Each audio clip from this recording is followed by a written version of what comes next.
What's up, y'all? Alright, so as you can see, we won the Blitzcrank Champion playmat from the skirmish. I just want to go over the deck profile today. I know a lot of people are asking for more in-depth reasonings on things, so we're going to do that. I'm going to make two piles. One's going to be for cards that I don't think really need to be discussed, and then there's going to be another pile, and we'll go over everything after the fact. So yeah, let's get into it. First, I suppose I should do the rune update. We have battlefields. Alright, again, not sorted. But we're on 8 yellow and 4 blue. And so I think this is correct. We actually cut one of the other blue cards. Your hide always needs to be for yellow though. That's kind of important.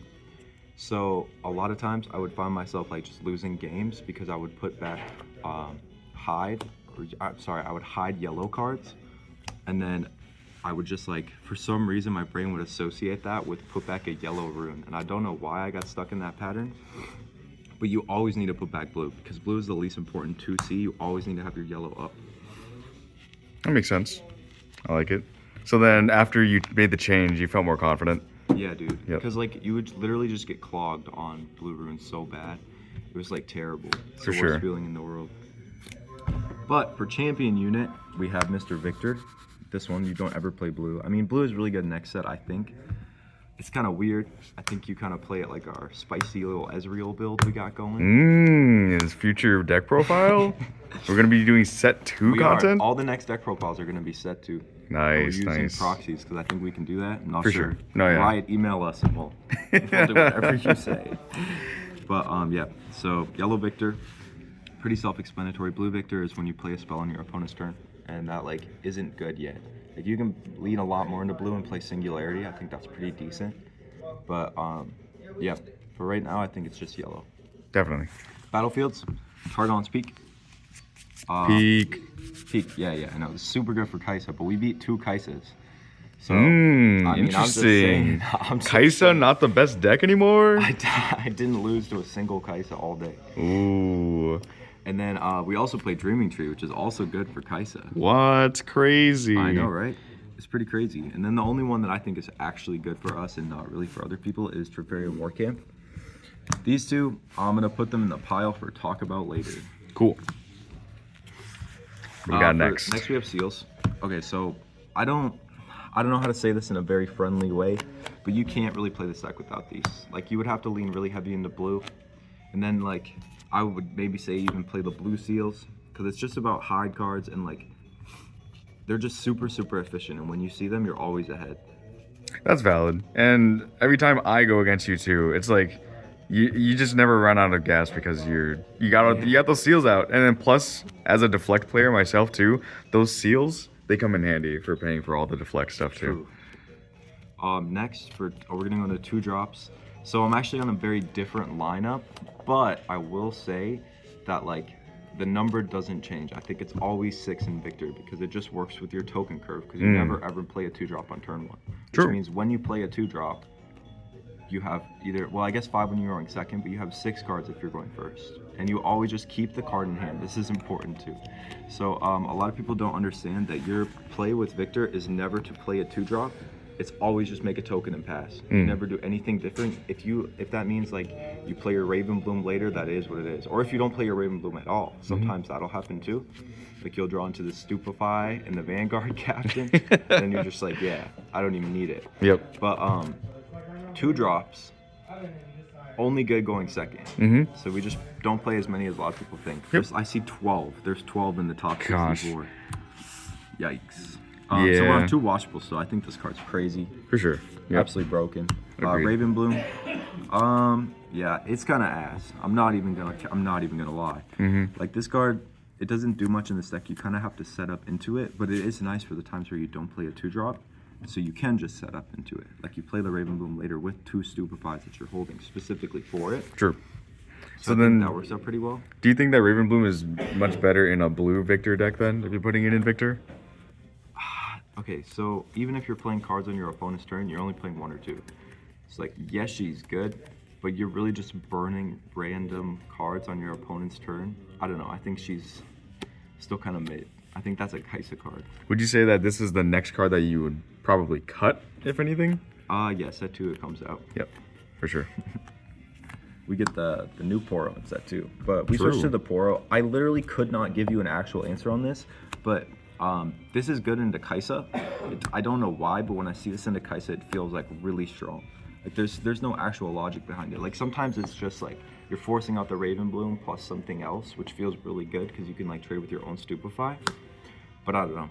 It just feels better than having that many ones, which I do like the Channel Bird, but you just have to see your seals. Yeah, that's true. Yep. The next is Vanguard Captain. This is the only 3-drop. Yep. Next up, we get a really good 3-drop. But this set, we have Vanguard Captain, and this works with the seal, and basically that's your only, like if you see this, it's your only exception to make a token on your first turn. You open seal plus this card, you definitely are like, yeah, let me make 2 tokens and have a 3 body for the second turn of the game. True. But yeah, I think this card's really good. I don't know. It doesn't come out in set 2, that's for sure. I'll say that. But we'll talk more about it in the next one. Leona. So this card is one that we kind of have to talk about later because I realized it's like really good into Kaisa, but your deck, if you play it slow enough, is also just really good into Kaisa. It doesn't really make sense, but you always just have one to take a battlefield with, which is something else we can talk about, and that's why Targon Speak is here. But yeah, we'll just hop into that later. And so we have 3 Evangels. I think this is the most ooga booga card in the deck. Like you take a battlefield with a token, you just plop them down at the battlefield. It's actually, it's completely degenerate. Summon 3 tokens, and also Penny Song, by the way, because like Karthus comes out, this card's crazy, dude. All right, next I'm on 2 Ledros. I feel like I did this in the short, but that was it. I don't think it was in the last deck profile. Yeah, this card has Deflect and Ganking, which a lot of people just choose not to read, or they'll get to the Deflect part and they're like, wow, this card's like, what is it, Dead Bloom Predator. And they're like, okay, and then you just gank it over. It's pretty insane. I would not play anything else over this. Oh yeah, definitely. I feel like it definitely like holds its own, especially in the Kaisa matchup too, just because of the Deflect itself. Yeah, dude. Yep. It's really good into Kaisa. So Darius is actually still really good into Kaisa too, which somebody in the comments brought up in the last video. It only can be outed with Falling Star, which is also sometimes just really good bait for Falling Star. True. Very true. Thousand Tail Watcher, I was gonna just skip right past. It's so self-explanatory. Yeah, I mean, like you have to. It's completely broken. Yep. 3 Stupefy. Yep. So I would never cut this card from anything. It's my 3 Upstart Goblins. It's actually broken. I don't know how to explain it, but like every deck I play with blue, everybody's like, oh, play 2 Stupefy. Or the first thing they want to cut is Stupefy because it's just a trade, but I just can't. Like I'm just a numbers guy. But you're playing Dreaming Tree. You have to play 3. Yeah. Well, I don't know about that in the next set. I mean, you do still play 3 Stupefy. Yeah. So I'm on 3 Smokescreen as well. This card's pretty good. It's like your 9th kill spell. It's pretty interesting because you just make something really small. Yep. And then you're just like, I can trade with that super easily. And Leona helps with that a lot. So these 2 kind of pair together really well. At least in my opinion. I don't know. Because like, this takes out like 2 things if you can get them low enough. True. Hidden Blade. So, I'm gonna make a note on this one right now. Actually, no, we're gonna do it later. I feel like it seems self-explanatory, but it's really kind of complicated. Pull of the week. This card is a questionable 3-0. I see a lot of people playing 1 or 2 of this card. I would say play 3 of this card. It's actually broken. You just get to kill off a token. Like you don't ever have a problem with that because you can just lead her into this if you already have a board up, or you just play this with nothing on your board and then it just kills something, which comes up a ton. Back to back. So I think I should talk about this one in this file, but basically I think this card's really good. It's kind of weird because I don't know, it just seems kind of bad when you read it. Like it doesn't do anything cool. It's just super basic. Give 2 minions 2+, and it's a reaction, which is important. But wait a minute. You're playing back to back. This gives +2 might. What about the other yellow card that gives 3 might? What about Call to Glory? Where's that? Dude, I don't even understand what that is. Oh my god. Okay, so if y'all don't understand what he's saying, top 64 Victor, he was playing 3 Call to Glory without a single card that buffed in his whole deck. So like I guess I'm just not seeing it, but I like back to back more is all I'm gonna say.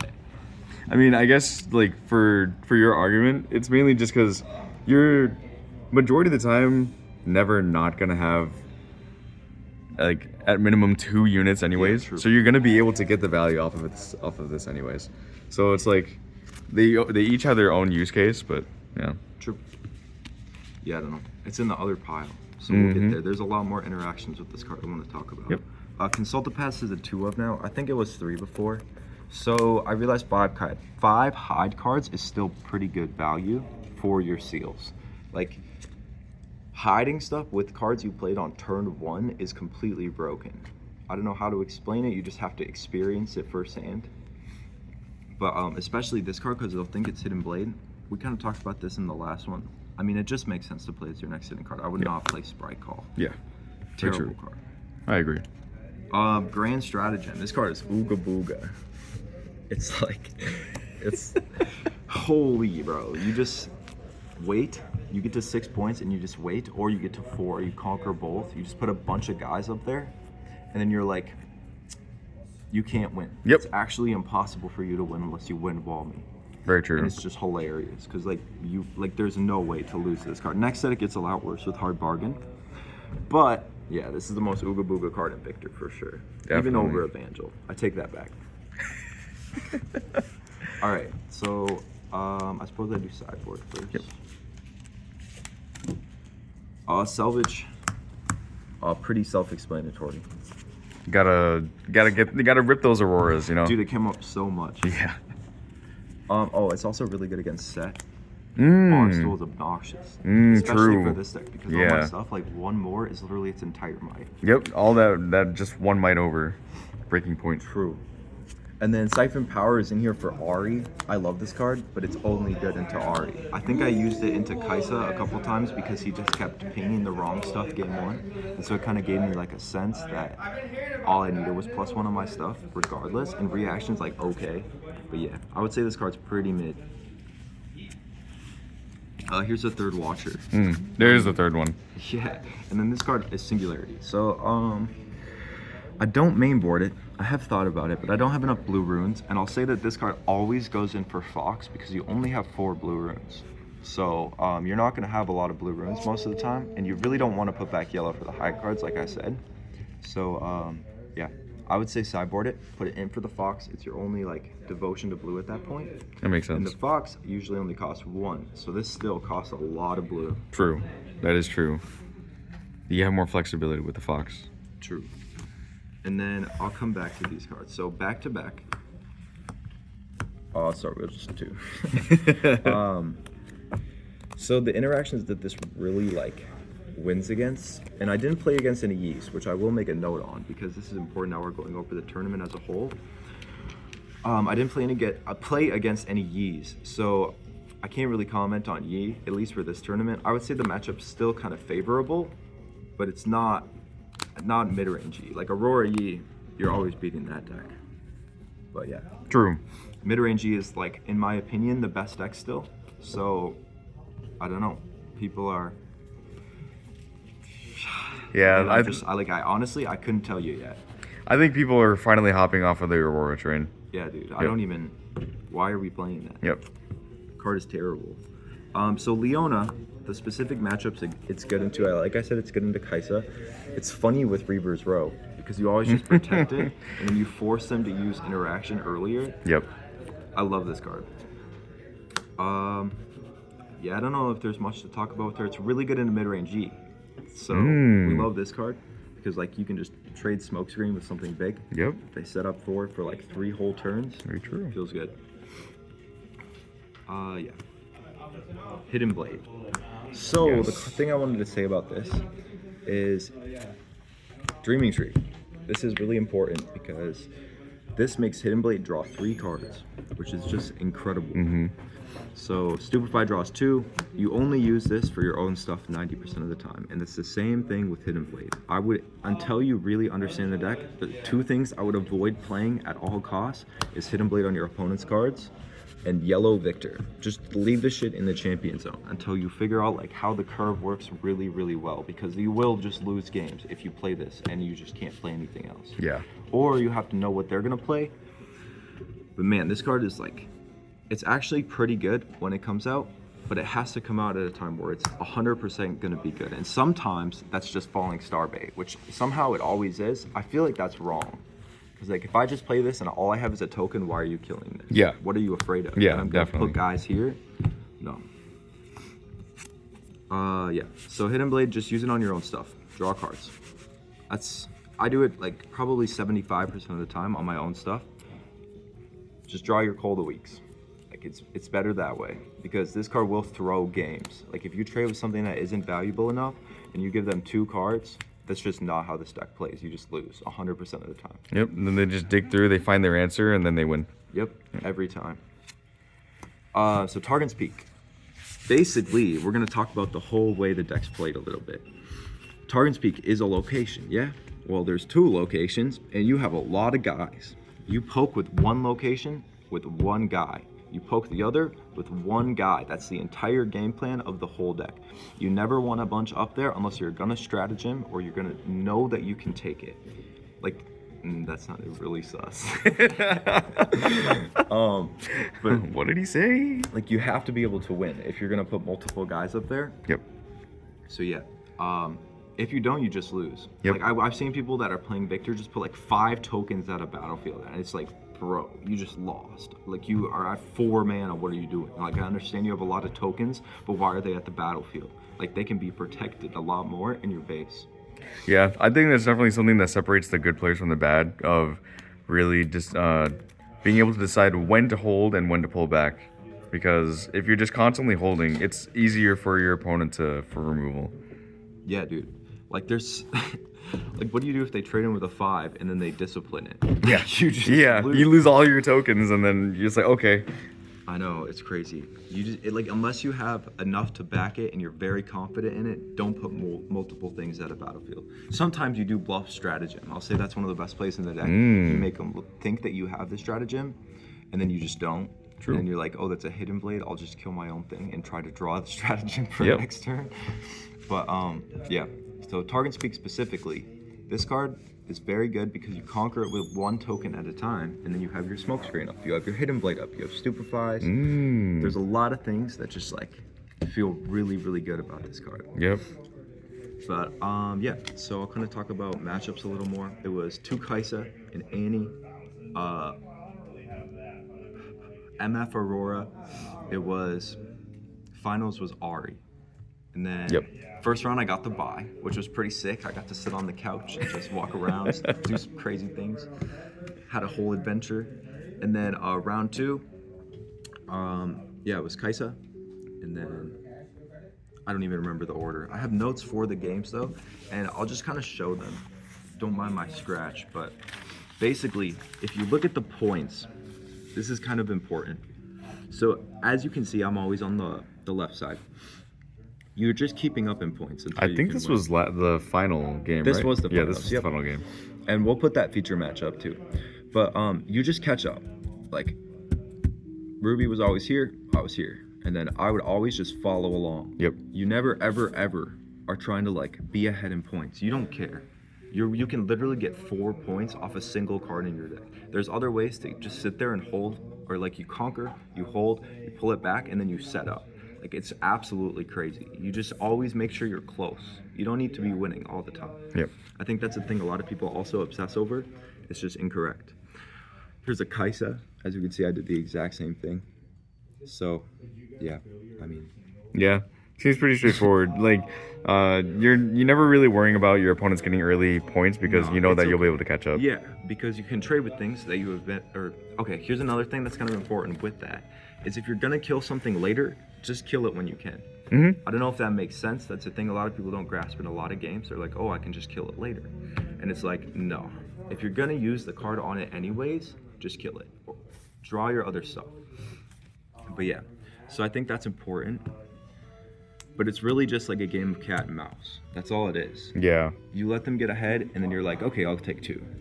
Like, oh, I just spent 2 turns getting to 2. Yep. Okay, well, I didn't. So it makes it really easy for me to just be like, trade, trade, trade. And So, then, out of all the matchups, which one do you think you had the most struggle against? Annie. Annie? Annie was so hard, dude. Yeah. It's just quicker. And I did win. I won every game. Yeah. And then I took a, what is it called? Intentional draw in round 5 because, you know, we were both Top. round 7, I guess. Yeah.